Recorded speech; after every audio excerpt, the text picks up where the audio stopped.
Malapit na ang Filipino-Canadian Professionals Convention sa Nobyembre at binahagi ng lider ng isang United Architects of the Philippines Ontario chapter ang kahalagahan ng koneksyon para sa mga bagong dating sa Canada. May report si Teresa Redula.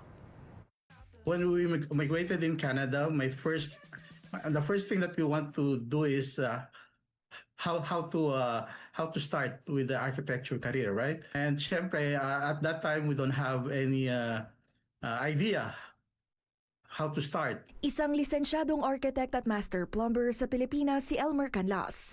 Nagtapos sa University of the Assumption, Pampanga noong 1997 at pumasa sa PRC Architects Board Exam noong 1999. Taong 2000 nang lumipat sa Canada.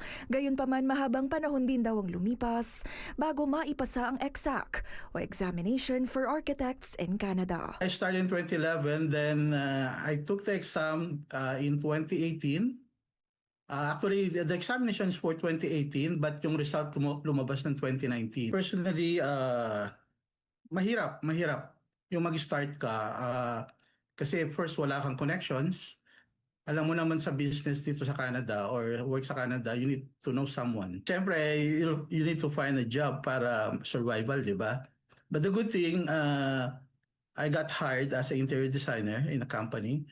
And I've been working there for the past almost 20 years now. I cried when I got my letter. It's actually parang mas nung pumasa ako sa Pilipinas, masarap na masarap, pero pagdating dito parang kasi kokonti lang iilan lang kami. 'Di ba? Mas dito parang especially dito ka na mag-stay forever, 'di ba? At bibihira yung makakuha ng lisensya dito.